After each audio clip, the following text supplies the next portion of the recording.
Manchester United has floated some of its shares on the New York Stock Exchange. Fans want to know what will happen to the money raised. We're joined now by the Chief Executive of Manchester United, David Gill. Welcome to Sky News. Only 10% of the shares are being floated. There aren't going to be any dividends. People that buy the shares won't have voting rights. So what's in it for the investors? I think you'll be investing in a growth company. I think we play in the best sport in the world, football. Sky's a big part of that, and from our perspective, we can demonstrate the opportunities we have in terms of our sponsorship income, what's happening in the broadcast income. So you'll be investing in a great club in a great sport. And you're hoping to raise £150 million. What's going to happen to that money? Where's it going to go? Well, we've raised the money. We've done the shares at $14 per share. 50% of that will go to retire some of the bonds that we have in place. The balance, the other 50%, goes to the owners, the Glazer family.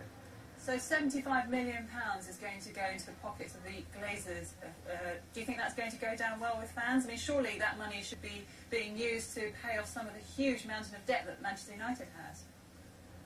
Well, they own the club. They're entitled. There sort of is not money within the club that they own the club, and they've sold a part of that to investors who want to be a part of Manchester United going forward. And I think what I would say is that the level of debt that we've had in the club since they've taken over hasn't, despite what fans say, certain fans say, has an impact on what we've done as a team in that period. We've won 4 Premier Leagues in that period. We've been to the Champions League final 3 times. We've had ongoing success on the pitch, and we fully understand, the owners fully understand, that what happens on the pitch is crucial to us. And we will make sure that we have sufficient funds to invest in the team going forward. And as I say, we're comfortable with the level of leverage we've had. We're reducing that, as you've said quite rightly, through this process. We believe that given the growth opportunities we've got ahead of us, for example, we signed Chevrolet for a 7-year shirt sponsorship commencing in 2014, which is over twice what our current shirt sponsors pay. We've got a lot of interesting and good opportunities to improve our cash flow and hence profitability going forward.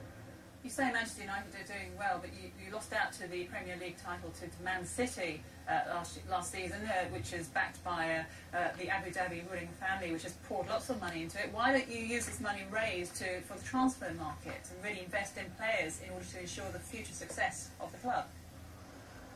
Yeah, but we lost out in the last minute on goal difference. I mean, we've got to be realistic. Only one team could win the league. It wasn't disappointing, obviously, but it was still a good season. We were disappointing in the Champions League. But I reiterate, we aren't impacted at all by what's the capital structure and what we do for the team.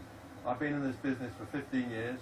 The owners have owned us for 7 years, and previous to that, they still own the Tampa Bay Buccaneers.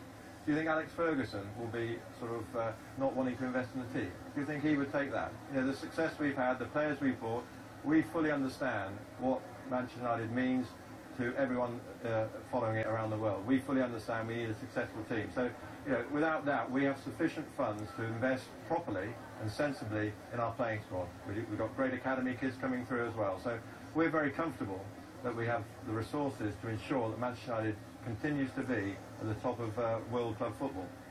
Can I ask you, have you benefited personally, or are you going to benefit personally from this flotation?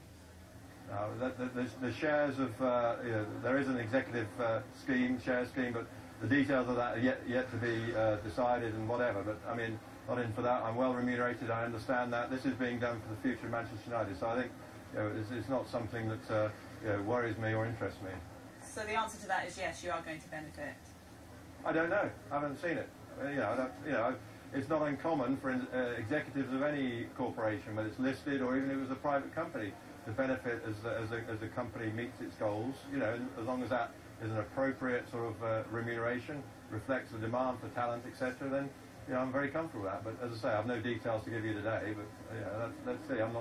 We're not doing it for for David Gill or other sort of people. We're doing it for the benefit of Manchester United. Do you feel confident you have the money you need to attract players of the quality of, say, for instance, Robin van Persie, who you're negotiating with right now? Well, I said it, Jeanette, I've gone through this.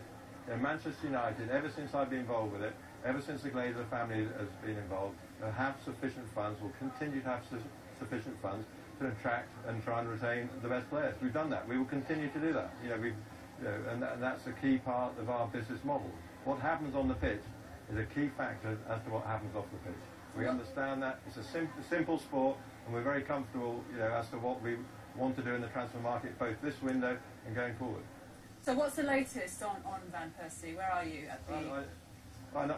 We're not going to discuss individual players. It would be inappropriate. We're talking here about the listing of the shares and the business model and opportunity for Manchester United. It's best for that to get private, and if something happens on any transfers, in or out, between now and the end of the August 31st, I'm sure Sky Sports News are already starting their ticker wind down. We will let you know as the deals are done. Look forward to it. David Gill, thank you very much. Well, Sean Bones is from the Manchester United Supporters Trust and joins us now live. What do you make of what David Gill had to say? Are you reassured? No, I'm not really reassured in any way, and I would say David Gill would say that. He might be comfortable with the Glazer family, but as supporters of Manchester United, a lot of us are very uncomfortable. And the fact that they've already taken out something like £550 million in debt and interest repayments, how can anybody feel comfortable about that? What would you like to see them doing to make you feel more secure about Manchester United's future? What exactly are the concerns that you have? Well, obviously today was an opportunity to float shares in Manchester United.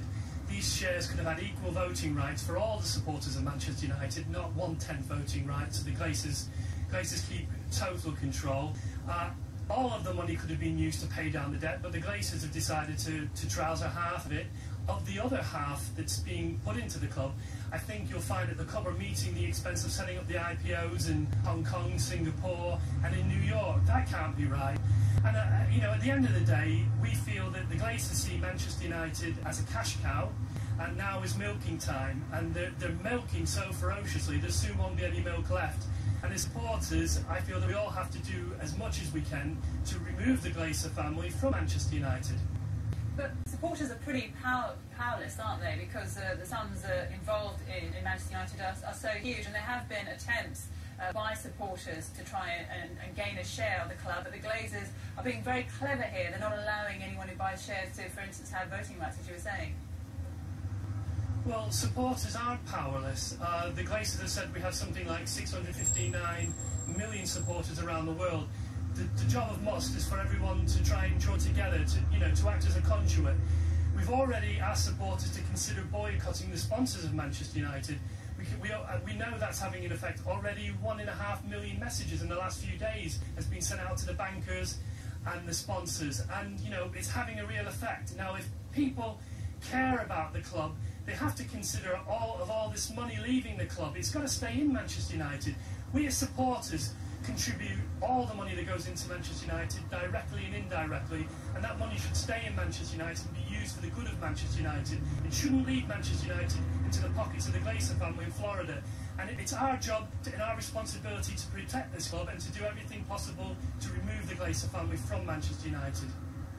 And what do you make of the fact that the shares are floated at $14? There are some people saying that the value could go down, and that could possibly lead to some kind of supporter-friendly takeover, if you like.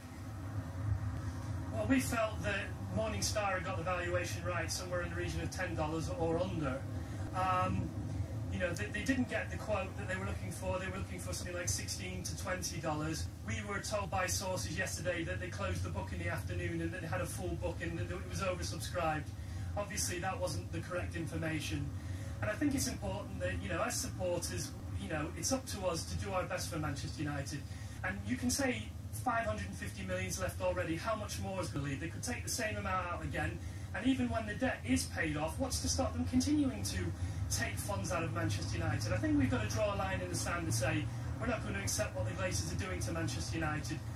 And the other thing to bear in mind is that the Glazers are very dissimilar to Abramovich and to Sheikh Mansour at Manchester City. They're actually putting their own finances in to Manchester City, buying players, contributing to the club. Our owners are actually taking money out of the club. And what we're finding with this valuation is if the valuation comes down more, then it'll come to the prices may converge and come to a price where the supporters and anyone else would have a chance of buying it at a reasonable price. I think that what's been blown out of the water is the Glazers' valuation of the club, and the fact that we have 659 million supporters. You know, no one in their right mind can substantiate it, and I don't think, you know, as a supporter, I wouldn't touch these particular shares with a barge pole. Sean Bones from the Manchester United Supporters Trust, thank you very much for talking to Sky News.